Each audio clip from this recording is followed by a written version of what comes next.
Saumya, Yes. कुछ अपने बारे में बताएं। So, my name is Soumya Kanwajia and I am from Jhansi. I have completed my studies BA Economic Honors from Bundelkhand University. My hobbies are playing violin. ये बोले। हाँ। आप प्रशासनिक सेवा में क्यों आना चाहती हैं? Why do you want to come administrative services? Sir मैं एक पुलिस फैमिली से आती हूँ। मेरे फादर रिटायर्ड हेड कांस्टेबल है और मैं उनकी इंस्पिरेशन से मैं चाहती हूँ कि मैं भी एंटर करूँ in field work and serve to our country. आपकी प्रायोरिटीज क्या है? जो भरा हुआ है आपने फॉर्म, उसमें वरीयता अनुक्रम में क्या डिप्टी एसपी पहले पायदान पर? So second. So सेकंड पर first STM, STM. second deputy SP, third ACGST, fourth CDO and fifth। चलिए, एसडीएम के रूप में आप तैनात होते हैं और आपका बड़ा अधिकारी डीएम आपसे कोई ऐसा कार्य करने के लिए कहता है जो विधि सम्मत नहीं है, आप पर दबाव बनाता है, वैसी स्थिति में आप क्या करेंगी? सर अगर वो विधि संबद्ध नहीं है, मतलब वो लॉ अबाइडिंग नहीं है, तो सर वो एक पर्सनल डिस्क्रिप्शन का है, तो सर मैं उनसे बात करूंगी कि ये तरीका सही नहीं है काम करने का और हमें सर रूल्स एंड रेगुलेशंस को फॉलो करना चाहिए। और अगर सर तब भी ऐसा कुछ होता है तो मैं उनसे कहूंगी कि आप मुझे रिटन में आप ये दे दीजिए, तो फिर मैं उसके आगे इस पे कार्रवाई करूँ। मैं तो दो बातें बिल्कुल ठीक कहीं, और इसके अलावा आपका बॉस है, बॉस इज ऑलवेज राइट, वो आपका सीआर खराब कर देगा, वो जिले का मालिक है। सर पहली चीज सर वो जिले का मालिक नहीं है, वो जनता का सेवक है। और सर दूसरी चीज ये कि सर लॉ अबाइडिंग लॉ सबसे ऊपर होता है। कॉन्स्टिट्यूशन के जो भी हमारे कार्य जो भी कार्य करते हैं वो कॉन्स्टिट्यूशन के नीचे है, तो सर सर्वोपरि तो वो नहीं है। और रही बात सर लॉ सीआर की, तो सर मेरी जो प्रायोरिटीज है उसमें सर सीआर इतनी प्राथमिकता नहीं रखता। तो कहा जा सकता है कि रूल ऑफ लॉ, यानी जो आप बात कर रही हैं कि रूल ऑफ लॉ एक महत्वपूर्ण विषय रहेगा जिसके दायरे में रहकर ही हम काम करेंगे, है ना? ये कहना चाहती हैं? जी सर। अच्छा, उत्तर प्रदेश सरकार की 5 योजनाओं के नाम बताएं। सर इंडस्ट्रियल में वी हैव मुख्यमंत्री युवा उद्यमी योजना जो रिसेंटली लॉन्च हुई है। सर सेकंड सर इंफ्रास्ट्रक्चर में बुंदेलखंड में सर बीडा। सर थर्ड में we have Mukhyamantri Kanya Sumangalam Yojana. Fourth we have smart city mission जो यूपी स्पेसिफिक है। And fifth we have zero tolerance policy for law and order. अच्छा, ये बताइए कि आज का अखबार पढ़ा है आपने? अभी नहीं। दीज डेज, इन दिनों देश दुनिया में क्या चल रहा है जो विश्व को प्रभावित किए हुए, भारत में प्रभावित किए हुए राष्ट्रीय अंतर्राष्ट्रीय स्तर पर? सर अंतर्राष्ट्रीय स्तर पर सर टैरिफ जो पॉलिसीज का जो इम्पैक्ट है हमारी इंडियन इकोनॉमी में सर वो एक बहुत बड़ा मुद्दा है। दूसरा सर एफटीएस जो इंडियन गवर्नमेंट साइन कर रही है with various countries like European union. Sir तीसरी चीज सर ये जो टैरिफ का मुद्दा है उसको थोड़ा सा बताइए। Indo European, US Indo trade deal sign हुई, तो वो क्या है? बहुत समय से लटका रहा मामला, बहुत समय से वो पेंडिंग रहा, तो अब जाकर के वो साइन हुआ EU European union India United states के साथ, अमेरिका के साथ। UN. Sir government was trying कि उसे एक्सपोर्ट फैसिलिटीज मिले, जैसे कि government US government sir Bangladesh को भी देती है। लेकिन सर वो कुछ मुद्दों की वजह से, जैसे कि सर हमारा inclination toward Russia in purchasing oil during Russian Ukraine war. And sir उस वजह से वो भी कुछ मुद्दे थे जिस और सर दूसरी चीज़ सर इमाइग्रेशन जो हमारे यहाँ लोग वहाँ रहते हैं उसका इशू भी एक चल रहा था कि वहाँ पे लोकल एम्प्लॉयमेंट जो है लोकल पॉपुलेशन उसको एम्प्लॉयमेंट नहीं मिल रहा था, इस वजह से सर ये अटका हुआ था। लेकिन अब जो साइन हुआ है यूएस ट्रेड डील, सर वो एक इंटरिम है, अभी वो फाइनल नहीं है। वो एक इंटरिम है, वो सर बाद में फाइनल होगी। न्यूज़पेपर में पढ़ने को मिलता है, कृषि उद्योग, डेयरी उद्योग वो खोलने के लिए कहते रहे, भारत सरकार उसके लिए सहमत नहीं रही। तो अब उसकी क्या स्थिति है? क्या भारत सरकार ने कृषि अपना का क्षेत्र खोल दिया है? नो सर पूरा नहीं खोला है, कुछ कुछ सेक्टर जैसे कि फ्रूट्स जो है फ्रूट्स प्रोसेसिंग के लिए, और सर वाइन से रिलेटेड जो कि फ्रूट से अगेन बनती है, कुछ pulses, but sir overall sir पूरा सेक्टर नहीं खोला गया। आपके एकेडमिक्स में क्या सब्जेक्ट्स रहे हैं, क्या पढ़ा है आपने? सर मैंने सर ग्रेजुएशन इकोनॉमिक ऑनर्स से करी है, तो मेरा मेजर सब्जेक्ट वही रहा है।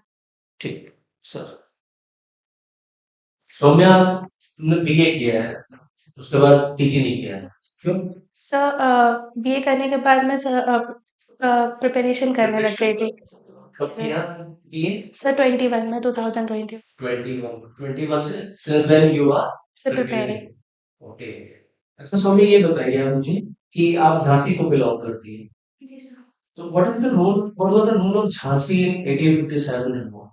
So very primary role. So one of the villa and brave lady are Rani Rani Laxmibai, उन्होंने उसमें पार्टिसिपेट करा था।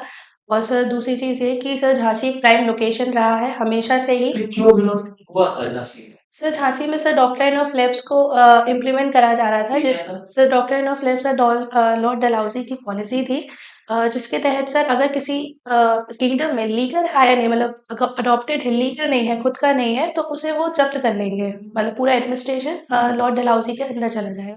उसके सर विरोध में ये मतलब उन्होंने रिवोल्ट में पार्टिसिपेट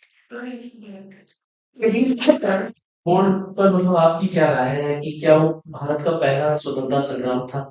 सर वाइडली रिगार्डेड कि वो एक भारत का पहला स्वतंत्रता संग्राम था, लेकिन सर कुछ क्रिटिक्स उसे क्रिटिसाइज करते हैं, जैसे कि एक फेमस हिस्टोरियन आर.सी. मंजुनाथ, जो कहती है कि ना ही वो पहला पहला संग्राम था, दूसरी चीज़ ना ही वो एक नेशनल लेवल पे था। तो सर उनके भी खुद के तर्क हैं, जो कि वाजिब है, लेकिन सर अगर देखा जाए नेशनल यूनिटी के पर्पज़ से, तो वो हमारा एक नेशनल फ्रीडम मूवमेंट था। नेशनल फ्रीडम मूवमेंट था। ओके, जी। अच्छा ये बताइए, what is the difference between economy and economics? Sir economy में सर जो व्यवहारिक जो रोज़ चलता है, हम उसमें उस बारे में जानते हैं। जैसे कि फॉर एग्ज़ाम्पल इंडियन इकोनॉमी, जब हम इंडियन इकोनॉमी पढ़ते हैं, तो हम जो रोज़ में हम डील करते हैं उसके बारे में पढ़ा जाता है। लेकिन सर जब हम इकोनॉमिक्स की बात करते हैं, तो हम उनकी थ्योरीज़, उनके पीछे की बैकिंग, इन सारे पहलुओं को भी हम ध्यान देते हैं। तो हम लोग प्रिपरेशन के जर्नी में क्या पढ़ते हैं, इकोनॉमिक्स की इकोनॉमी? सर इकोनॉमी पढ़ी जाती है डे टू डे लाइफ के लिए, और इकोनॉमिक्स पढ़ी जाती है उनके पीछे के तर्क को जानने के लिए। मैं हम लोग जैसे आपने क्या पढ़ा प्रिपरेशन में? Sir Indian economy. Economy, economics, economy. Economy पढ़ा। अभी इंडियन इकोनॉमी को गवर्नमेंट ऑफ इंडिया ने कहा कि भारत की अर्थव्यवस्था को हमें विश्व की तीसरी सबसे बड़ी अर्थव्यवस्था 2047 तक हमें डेवलप्ड नेशन की कैटेगरी में आते हैं।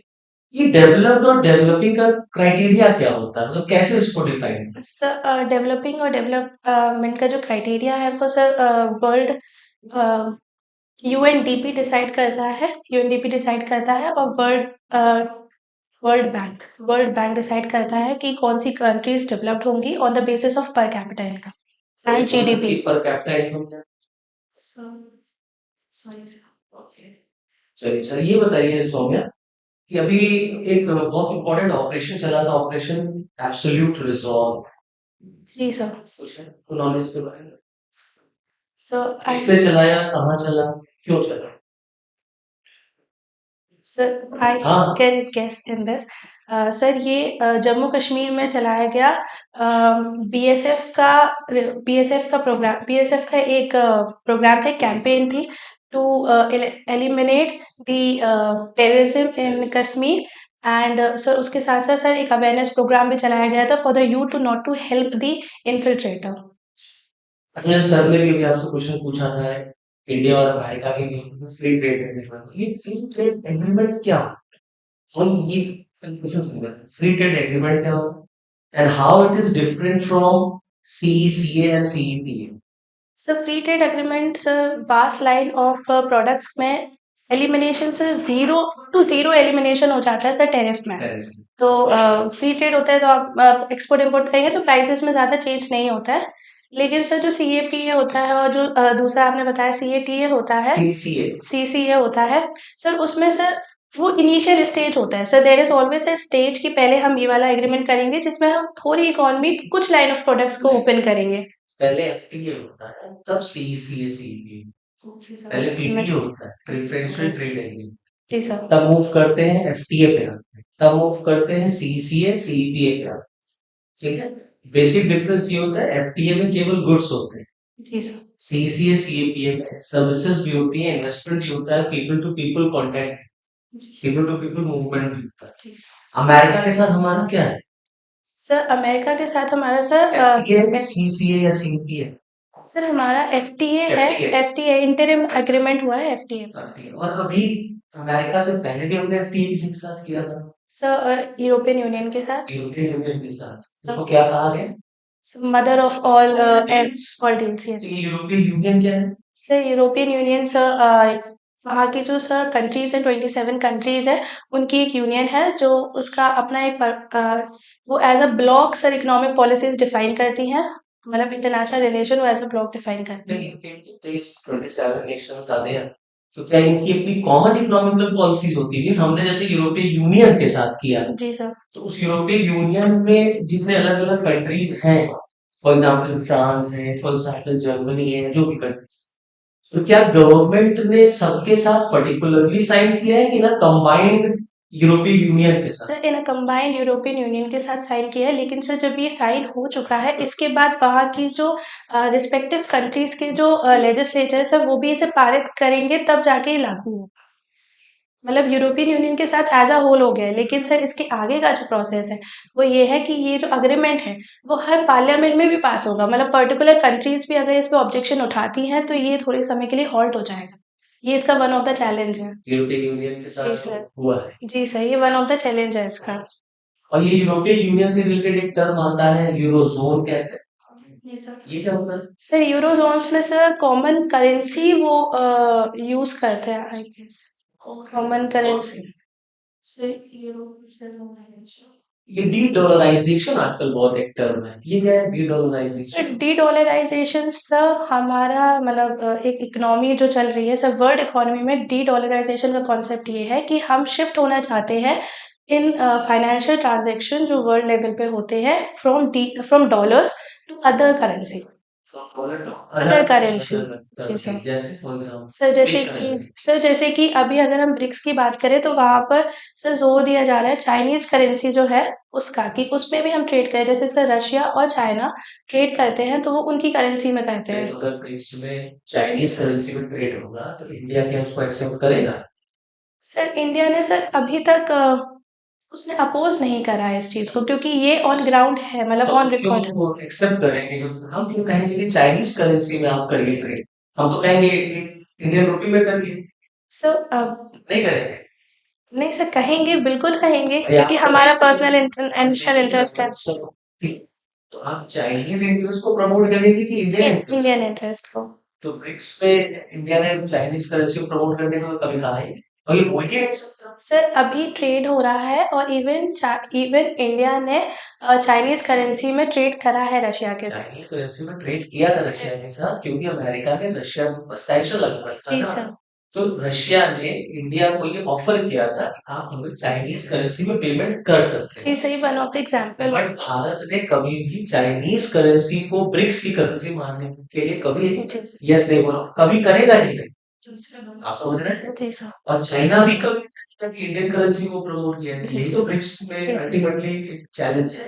जी सर। दूसरा, इंडिया और रशिया खुद आपस में लोकल करेंसीज में ट्रेड करते हैं। जी सर। अच्छा, इंडिया डी डॉलराइजेशन को सपोर्ट करता है? जी सर। करता है? जी सर। एस जयशंकर साहब ने तो साफ साफ कहा कि भारत का डी डॉलराइजेशन के फेवर में कोई स्टैंड नहीं है, सर मैंने क्योंकि उनका आप जब डी स्टेटमेंट देखा। डॉलराइजेशन के लिए चले जाएंगे तो आप अमेरिका के साथ अपने सफर खराब करेंगे।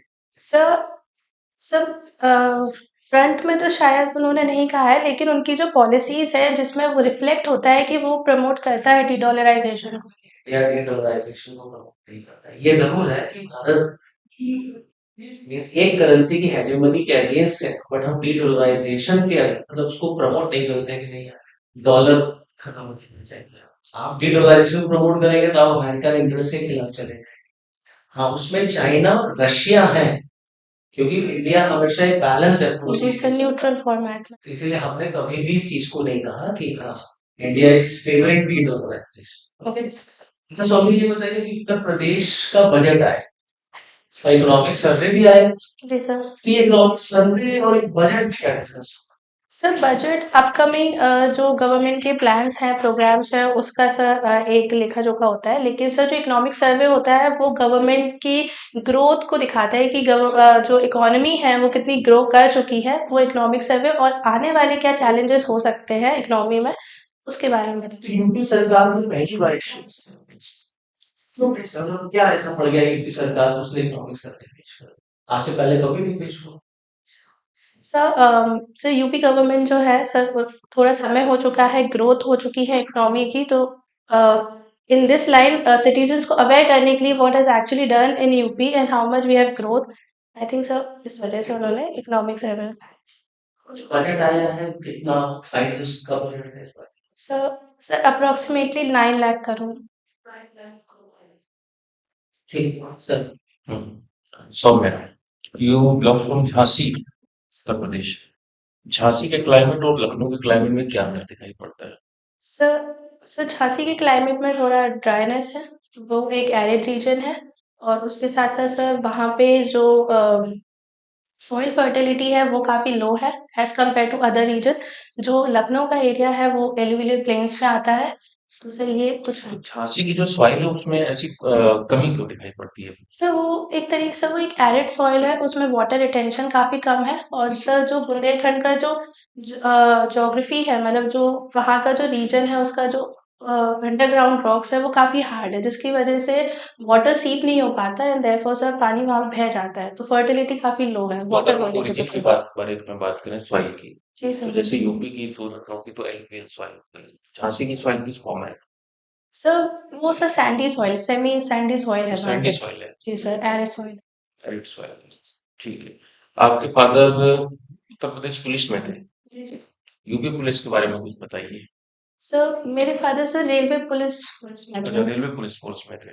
ठीक है। तो रेलवे पुलिस के बारे में बताइए।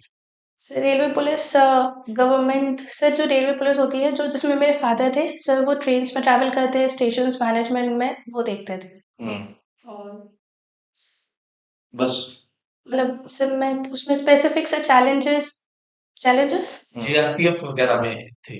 नहीं सर आरपीएफ में थे सर आरपीएफ जीआरपीएफ में थे वो फादर। स्टेशंस के बाहर होती तो है सर। तो अगर उसमें हम जो फर्स्ट कमांडिंग ऑफिसर को देखते हैं तो कौन सा आता है ऑफिसर उसमें? आपके फादर से पूछा नहीं आपने? सर वो हमेशा बाहर ट्रैवल करते थे तो मेरा उनसे कभी कम इंटरेक्शन नहीं हुआ इंटरेक्शन आपका उनसे? कभी मतलब सर कभी हुआ तो हमेशा सर जो फैमिली इश्यूज होते थे उस पे होता था। अच्छा। अच्छा एक बात बताइए आजकल आज ही से एआई समिट हो रहा है इंडिया में। जी तो ये एआई समिट कहाँ पर हो रहा है और क्या इसके sir AI summit sir new Delhi में हो रहा है जहाँ पे 100 प्लस डेलीगेट्स आ रहे हैं फ्रॉम वेरियस कंट्रीज और सर एआई समिट का सर जो मेन उद्देश्य है वो यह है कि एआई को सस्टेनेबल यूज करना for the welfare of the world.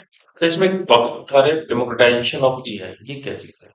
So democratization of AI, so as far as I can consider it, so it means that there will be a participation from every country in the development of AI as well as जो benefits हैं AI के, so वो हर countries को equitable मिले, ना कि sir वो एक centralized हो जाए, जैसे कि other technologies कभी-कभी हो जाती हैं। तो एआई के क्या नुकसान हो सकते हैं? सर एआई के सर जो नुकसान है सर पहला जो मुझे लगता है सर एआई का जो सबसे बड़ा नुकसान है इन इंडियन इकोनॉमी वो ये है कि हमारी इकोनॉमी एक ब्लूमिंग इकोनॉमी है जिसमें सर पॉपुलेशन वर्कफोर्स काफ़ी ज़्यादा है। सो कई सेक्टर्स ऐसे हैं जहाँ पे एआई वर्कफोर्स की जगह खुद मतलब वो एक पोटेंशियल काम कर सकता है और शायद अच्छा काम कर सकता है। तो सर एक एम्प्लॉयमेंट क्राइसिस का हो सकता है सर। दूसरी चीज़ ये है कि इन्फॉर्मेशन हमारे यहाँ सर जो वर्ल्ड बैंक ने रिसेंटली रिपोर्ट निकाली थी जिसमें उन्होंने हाइलाइट किया था कि कौन-कौन से ऐसे चैलेंजेस हैं जो बहुत जल्द आने वाले हैं। तो हमारे में सर मिस इन्फॉर्मेशन का एक बहुत बड़ा चैलेंज है। तो सर वो भी एक नेगेटिव आउटकम है एआई का, अगर उसका मिसयूज़ और होता है। पॉजिटिव के बारे में बात करें सर पॉज़िटिव ये है कि कई ऐसे सेक्टर्स हैं जहाँ पे लोग पर्सनल जो हो जाता है पर्सनल डिस्क्रिशन आ जाता है। वहाँ पे सर एआई एक न्यूट्रल पर्सपेक्टिव देगा। दूसरी चीज़ ये सर हेल्थ केयर सेक्टर में, एजुकेशन सेक्टर में एआई एक बहुत इम्पोर्टेंट रोल प्ले करता है। ठीक है तो एआई आप कह रहे हैं कि एआई जो है न्यूट्रल पर्सपेक्टिव दे देगा लेकिन एआई जो है जो भी हम किसी भी तरह का एआई बनाते हैं वो बेसिकली डाटा ड्रिवन है। जी सर। अगर डाटा ही बायस्ड है अगर डाटा में ये लिखा हुआ है जी जैसे सर। कि डाटा आप लेते हैं मान लीजिए कि आप जो एआई को बनाने के लिए डाटा लेते हैं इंटरनेट से अब इंटरनेट पे नॉर्मली लिखा हुआ है कि फीमेल्स आर बैड ड्राइवर्स तो एआई तो मान लेगा कि females are bad driver sir वही इसका सर एक सबसे बड़ा चैलेंज है जो कि डेटा से रिलेटेड है। जब हम एआई के बारे में बात करते हैं तो उसके जो चैलेंजेस होते हैं उसमें सर एक बहुत बड़ा चैलेंज है बायसनेस इन डेटा। तो इसको सर ख़त्म करने की ज़रूरत है कि हम जो एआई डेवलप कर रहे हैं उसमें जब हम डेटा सेट अपलोड कर रहे हैं तो वो अनबायस्ड हो। और अनबायस्ड डेटा के लिए सर हमें मैसिव अमाउंट ऑफ डेटा की ज़रूरत है। हम स्मॉल सेट पे नहीं बना सकते एआई का जो प्लेटफ़ॉर्म है। तो इस डेटा को बिग डेटा जी sir. Big data yes sir, big data. अच्छा। आज लखनऊ मेट्रो जो है उसमें एक नई टेक्नोलॉजी स्टार्ट की गई, नई तरीके से टिकटिंग की तरीका स्टार्ट किया गया है क्यूआर कोड से। क्यूआर कोड से टिकट्स जो है हमसे दिए जाएंगे। QR code sir QR code sir Japanese origin है और सर ये क्यूआर कोड के थ्रू सर हम पेमेंट्स और sir QR code is just like एक वेबसाइट जिसको एक it's a website. No sir, like for example something is a website और वेबसाइट को सर एक टेक्स्ट फॉर्म में हमने एक कोड में डेवलप कर दिया। Now it can be shareable and one who scan that so वो सीधे उस वेबसाइट को व्हाट इज द विज़िट कर फॉर्म ऑफ सकता है। QR code? Sorry sir. तो इसमें डेटा कितने फॉर्मेट में रखा जा सकता है क्यूआर कोड? ठीक है। What is the difference between QR code and bar?